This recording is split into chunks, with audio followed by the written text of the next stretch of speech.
ATM கார்டை மறந்து விட்டீர்களா? உங்கள் மொபைல் போனை பயன்படுத்தி பணம் எடுக்கலாம். எப்படி தெரியுமா? நம் பணம் எடுக்க ஏடிஎம்முக்கு செல்கிறோம். ஆனால் சில நேரங்களில் ஏடிஎம் கார்டை எடுத்து செல்ல மறந்து விடுவோம். ஆனால் தொழில்நுட்பம் முன்னேறிய பிறகு ஏடிஎம்மிலிருந்து பணம் எடுக்க டெபிட் கார்டு தேவையில்லை. உங்கள் ஸ்மார்ட் போனிலிருந்து பணம் எடுக்கலாம். இப்போதெல்லாம் டெபிட் கார்டு இல்லாமல் ஏடிஎம்மிலிருந்து பணத்தை எடுக்கலாம். யூபிஐ மூலம் எளிதாக பணம் எடுக்கும் வசதி நீண்ட தூரம் வந்துவிட்டது. கூகுள் பே போன்ற பயன்பாடுகள் மூலம் நீங்கள் பாதுகாப்பாக பணத்தை எடுக்கலாம். அந்த அமைப்பு எவ்வாறு செயல்படுகிறது என்பதை பார்க்கலாம். இது யூபிஐ அடிப்படையிலான அட்டை இல்லாத பணம் எடுக்கும் அம்சம் என்று அழைக்கப்படுகிறது. ஏடிஎம் திரையில் தோன்றும் QR குறியீட்டை ஸ்கேன் செய்வதன் மூலம் பணம் எடுக்கலாம். இதை செய்வதற்கு முன் உங்கள் ஸ்மார்ட் போனில் யூபிஐ செயலி இருக்க வேண்டும். உங்கள் யூபிஐ ஐடியுடன் இணைக்கப்பட்ட வங்கி கணக்கை நீங்கள் கொண்டிருக்க வேண்டும்.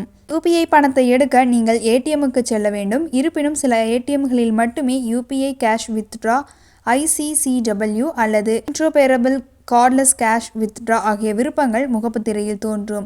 கூகுள் பே மூலம் பணத்தை எடுக்க முதலில் அருகிலுள்ள யூபிஐ ஆதரவுள்ள ஏடிஎம்முக்கு செல்லவும். அங்கு திரையில் தோன்றும் யூபிஐ கேஷ் வித்ட்ரா விருப்பத்தை தேர்ந்தெடுக்கவும். நீங்கள் எடுக்க விரும்பும் தொகையை உள்ளிடவும். திரையில் ஒரு QR குறியீடு தோன்றும். பின்னர் உங்கள் தொலைபேசியில் கூகுள் பே பயன்பாட்டை திறந்து QR ஸ்கேனர் மூலம் குறியீட்டை ஸ்கேன் செய்யவும்.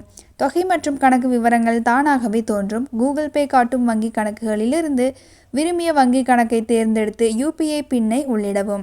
பரிவர்த்தனை முடிந்ததும் நீங்கள் ஏடிஎம்மிலிருந்து பணத்தை எடுக்கலாம். இதை பயன்படுத்தும் போது மனதில் கொள்ள வேண்டிய சில விஷயங்கள் உள்ளன. ஒரு பரிவர்த்தனைக்கு அதிகபட்சமாக ரூ.10,000 வரை நீங்கள் எடுக்கலாம். குறைந்தபட்ச தொகை ரூ.100 இருக்க வேண்டும். தினசரி வரம்பு யூபிஐ வரம்பை பொறுத்தது. அது வங்கிக்கு வங்கி மாறுபடும். Google Pay, PhonePe, Paytm, BHIM போன்ற பயன்பாடுகள் இந்த வசதியை ஆதரிக்கின்றன. இருப்பினும் அனைத்து ஏடிஎம்களும் இந்த அம்சத்தை ஆதரிக்காது. இது ICCW இயக்கப்பட்ட இயந்திரங்களில் மட்டுமே செயல்படும். உங்கள் வங்கியின் ஏடிஎம் அல்லது யூபிஐ வரம்பை விட அதிகமாக எடுக்க முயற்சித்தால் திரையில் அல்லது பயன்பாட்டில் ஒரு பிழை செய்தி தோன்றும். உங்கள் தொலைபேசியில் QR குறியீட்டை ஸ்கேன் செய்தால் அதை யாருக்கும் காட்ட வேண்டாம். உங்கள் யூபிஐ பின்னை யாரிடமும் சொல்லாதீர்கள். இதை உங்கள் தொலைபேசியில் எழுதி வைக்காதீர்கள். சந்தேகத்திற்கிடமான செய்திகள் அல்லது இணைப்புகளை கிளிக் செய்யாதீர்கள். பரிவர்த்தனையை முடித்த பிறகு செயலியில் உறுதிப்படுத்துதல் கிடைத்ததா என்பதை சரிபார்க்கவும்.